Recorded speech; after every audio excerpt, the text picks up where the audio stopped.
Hey everyone, so keto or low carb, what's the difference, what does each one mean, and which one's better for your fat loss goals?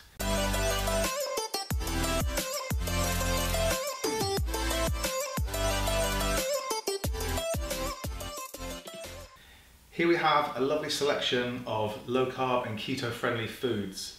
I'm going to talk you guys through the protein sources, the sources of fats, and where are the carb sources? There's no carb sources, hooray! Alright, cool. So, when we're looking at low carb diets or keto diets, the key thing to explain is that carbs are reduced, generally speaking, fats and proteins are higher. I'm going to go into the detail of the different diets shortly and we'll look a bit more about the science of it. But looking at the food types, so this is by no means an exhaustive selection. These are just some of the things that I personally like to eat in my ketogenic diet and sometimes in my low carb diet. Okay?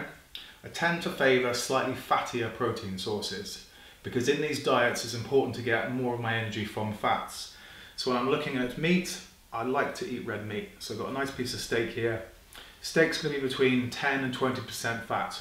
Alright, so it's not actually like in itself is not a ketogenic food because the fat is a little bit on the low side, but certainly fattier than cuts of like lean chicken or like lean beef.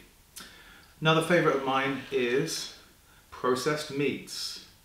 So some of you guys are going to tell me off because eating processed meats is really bad for you because they're high in salt and they have nitrates in them and they're processed, so they can't be any good for you. But guess what, we need to be a little bit flexible in some of the foods, and at the end of the day when you are eating more proteins and more fats, it's useful to have some other sources and good snack foods as well. So things like this prosciutto ham, the salami and the chorizo, these are really useful as things you can just grab out of the fridge. You don't need to prepare them, and they're pretty stable at room temperature for a while. Another great protein source for the low carb dieter is obviously going to be the humble egg. Okay, so an egg has around about 7 grams of fat and about 7 grams of protein in each one. So it's pretty suitable for this kind of diet. And obviously you're going to get very little in the way of carbohydrates out of an egg. I think an egg has 0 grams of carbs in it. Now moving on to some more of the fat sources. Different types of fats, obviously.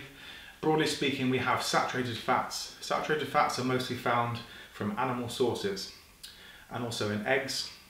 Then we have things like monounsaturates and polyunsaturates. Polyunsaturated fats are mostly found in your cheaper cooking oils like sunflower oil. I tend to verge away from these if possible and try and focus on monounsaturated fats. So that's the kind of things you're going to find in olive oil or extra virgin olive oil. You're also going to get some of those in the awesome avocado. Everyone's eating avocados at the moment, so there's a reason for that. It's full of healthy fats. If you're looking at some of these other dairy products, you're on a low carb diet, you can probably have cheese, okay? Unless you don't want to be eating lactose products, that's a whole different story. So, between 30 and 45% fat is cheese.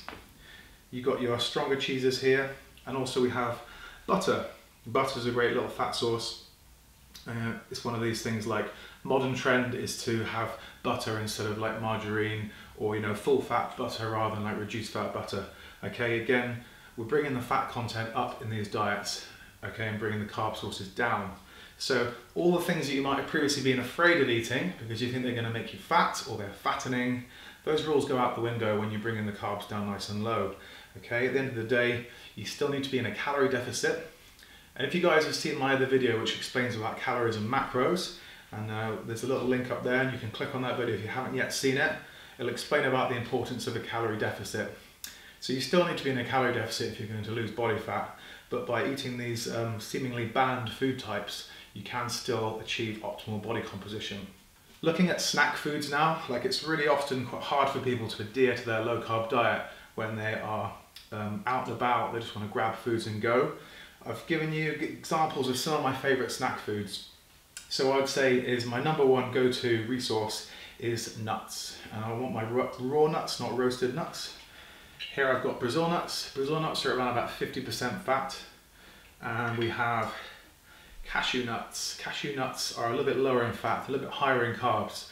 So the cashew is around about 20% carbohydrate.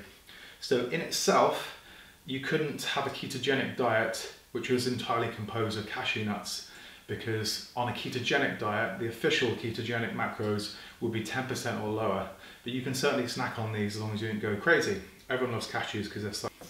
Peanut butter, almond butter, coconut butter, any of that stuff's good because you're looking at about 50% fat. Alright, so obviously you've got to be careful, portion minded, don't go too crazy on this stuff, but this will certainly help you out if you've got a little bit of a sweet craving, or if you do need to bring your calories up and you want to add something to one of your meals. Next up, cream. This is where like keto dieters and low carb dieters start to get questioned about their dietary habits. Can you really have stuff like cream in your diet and lose body fat? Well, absolutely, because guess what? See how many carbs are in this? Basically, around about 3% carbohydrate. So this fits the macros perfectly. So cream, you don't want to drink the whole thing because it's quite fatty, but very low carbs in cream, all good. And there's one final fat source that you all need to consider, particularly if you're eating into a calorie deficit, is what we call EFAs. Those are essential fatty acids. So that's omega-3, omega-6 and omega-9. Now most of us in the Western world get plenty of omega-6 and 9 in our diets. We get a lot of that from some of the cooking oils that you'll get, and from things like olive oils and from nuts. So it's very important to supplement with some omega-3. Now omega-3 is normally going to be found in things like oily fish, but thanks to the wonders of modern technology, very easily consume 1,000 milligrams of omega-3 from a capsule like this. So I suggest that you guys consider the importance of EFAs in your diet. These things can't be synthesized in the human body, and we basically have to sort of take them very much specifically. So that's the fat sources covered. One other thing I want to look at is actual cooking oils. And something like olive oil, extra virgin olive oil is going to be great. You're mostly going to use this for pouring, actually putting it over like things like salads and dishes rather than cooking with.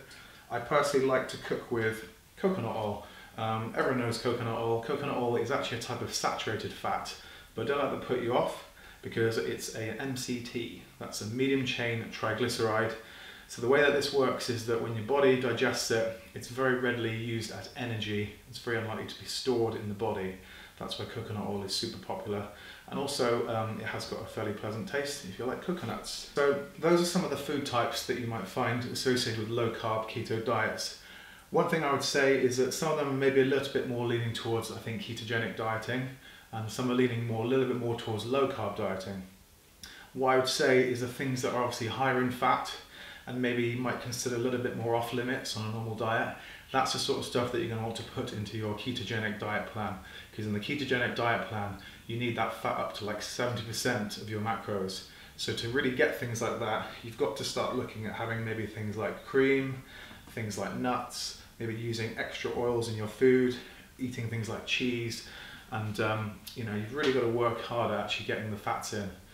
Alright, so there's a few of my personal favourite low carb food types. Like I said, that's not a complete list. There's all sorts of ones available for you guys in the stores, and you know, obviously you can be a bit flexible with these things. But yeah, I'm off to cook this steak.